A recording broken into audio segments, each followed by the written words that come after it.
Welcome to the mountain, folks. Welcome to our winter wonderland. I love the view up ahead where the sun is just reflecting on some of the trees. Just a beautiful morning. This is our very first snow. We had a little dusting a few weeks ago, but this was the first real snow. Brings excitement to our new life on the mountain. You see how fast the clouds are moving overhead, but it's quiet as a church down here. Just beautiful, beautiful.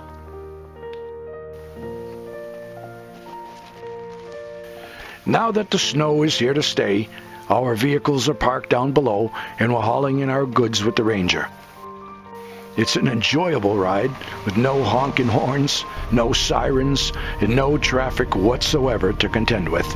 Just 2.2 miles of snowy passage with the occasional pedestrian in the crosswalk. There's the boys again, only two this time. I wonder where their buddy went off to.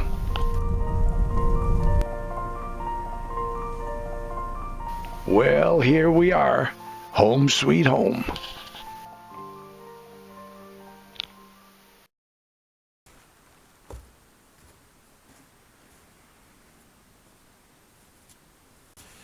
Well, hello again, folks. Welcome back to the snowy mountain. Looks like winter is here to stay. We've gotten some pretty good accumulation so far, some cold, blustery nights, but I'm happy to report the cabin has stayed nice and cozy. It's been holding the heat really good. The new stove is working out just fantastic, really exceeding our expectations. We got a couple more projects we've got to take care of, and then it's going to be smooth sailing after that. It's been a busy year. There was a lot of things, we were really under the crunch, a lot of things that we had to get done before the cold weather set in. One of them was replacing the front door here. When the cabin was built, it was just a hunting camp. The old plank door served its purpose, but now that we're here more or less full time, we wanted something a little more convenient, something with a window in, let some light in. So I'll show you that project. Another one of the things that was urgent for us to take care of was get the skirting done. Got that all done. It's keeping the cold out from beneath the camp. The pipes aren't freezing. We're in good shape. Show you that project. Yeah, but like I said in one of the past videos, most of the must-haves and must-dos are things that we now have and things that we've done. It's been a busy year, but we've gotten a lot accomplished. Just a couple more things to do, and we will be able to enjoy the woods and enjoy the cabin, and it'll be all worth the effort. Yeah. So I'll show you what we had going on. So I had this door made.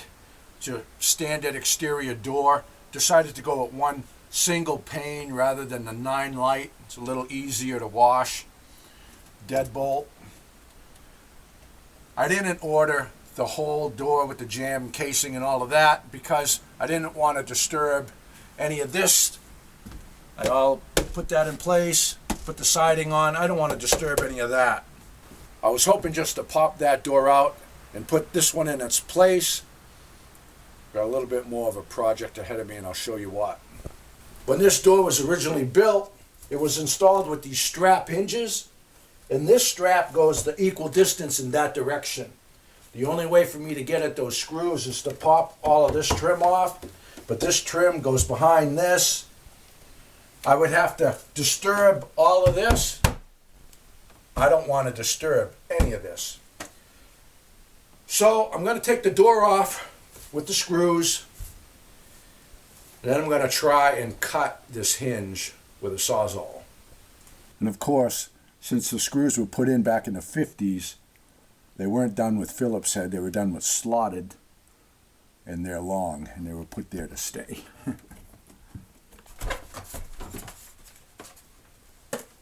Oh, that's a heavy door.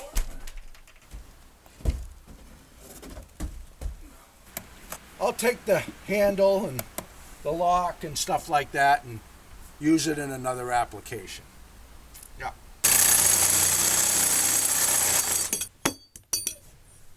Well, the first one didn't go too bad. Let's hope the rest go just like that. I hate to cut these old hinges though. These are old gems, built real heavy. Oh well, they gotta go though.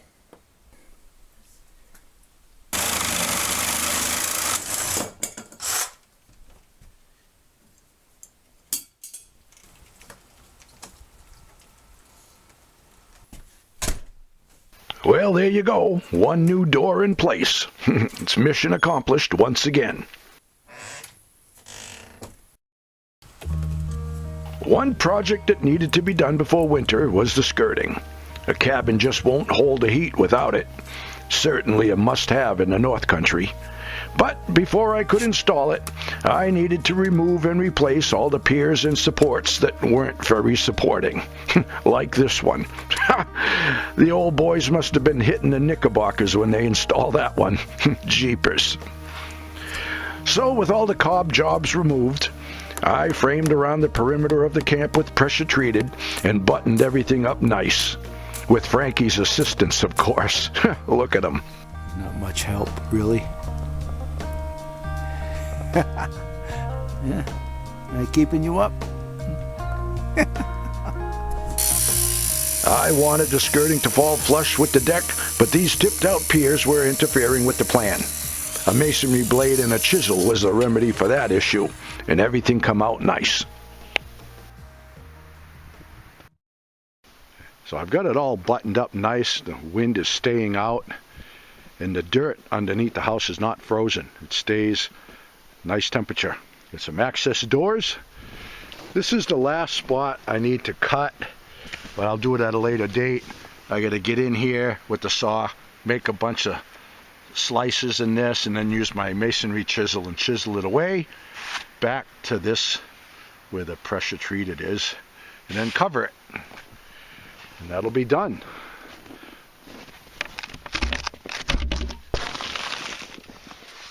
So as you can see under here, I got all bubble foil on the inside of the framework, and it is nice and warm under here.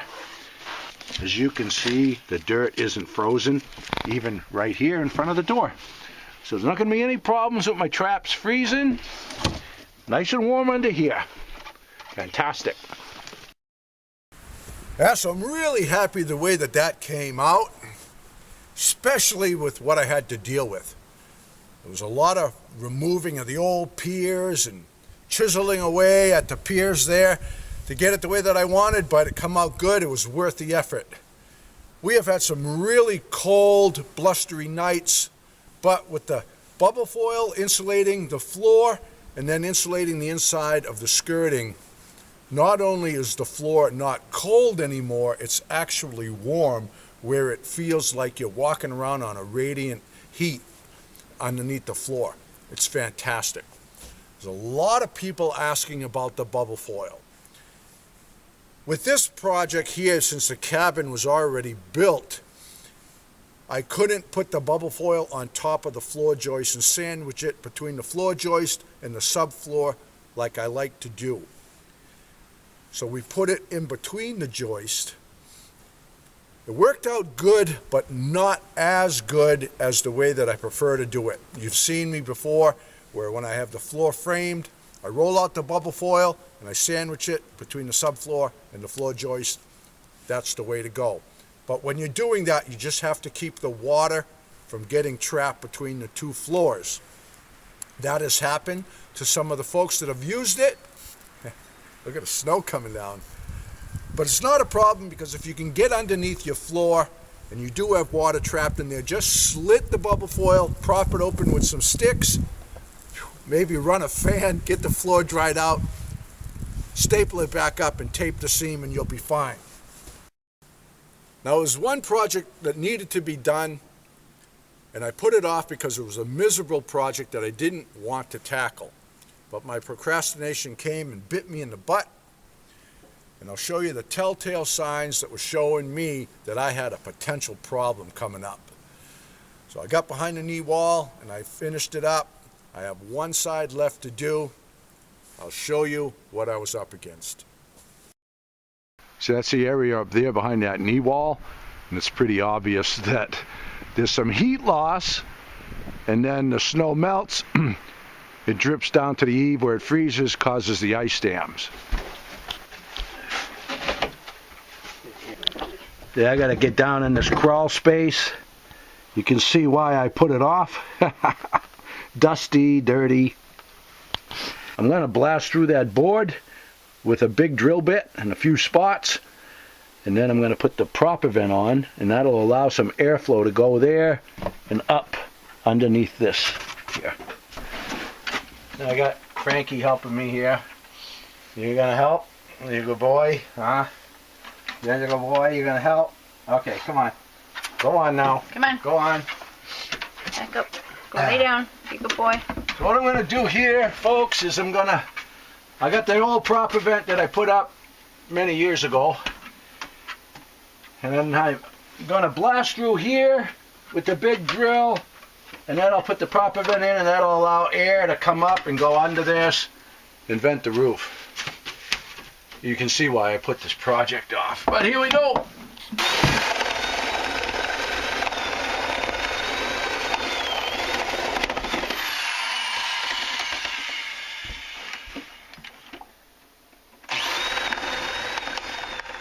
So here I'm just giving a detailed drawing of some technical data to explain what I am doing. Here you have your rafters. Here I showed an end view of looking down the rafters like this. This is where they would meet the ridgepole. This section here shows no insulation. This is your ceiling boards. This is your roof boards. Any heat loss passing through here will warm the roof, which will cause the snow to melt, and then it will drip down until it reaches the unheated section at the eave. It will freeze and create an ice dam. And then as that continues to melt snow, the water will back up and leak into the roof. Here, I'm showing it insulated, but there's no vent system.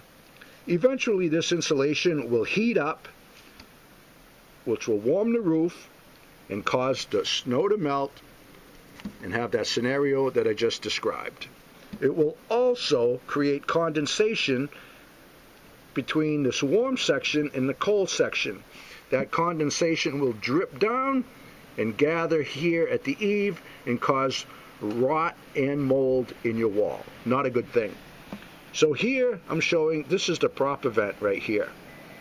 The prop vent keeps the insulation from touching the roof, which will keep the roof cold.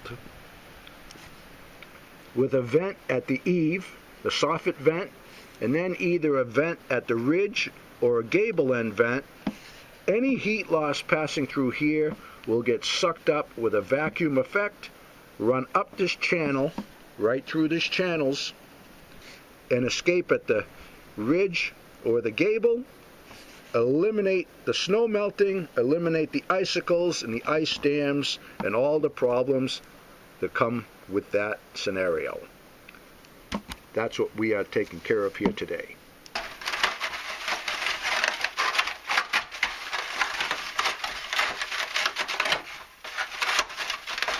Okay, this is all insulated now.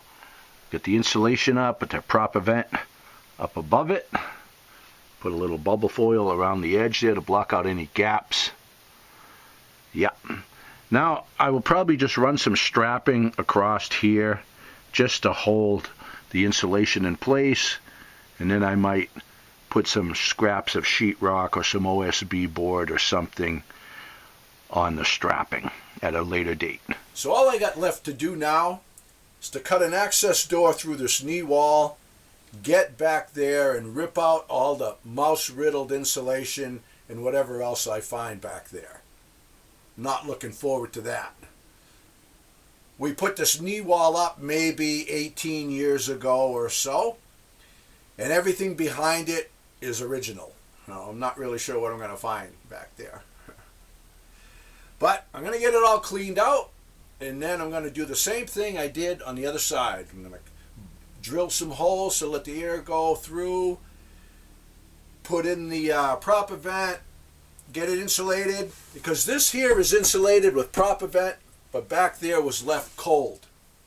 I'm going to get that taken care of, and that should eliminate the ice dam problems.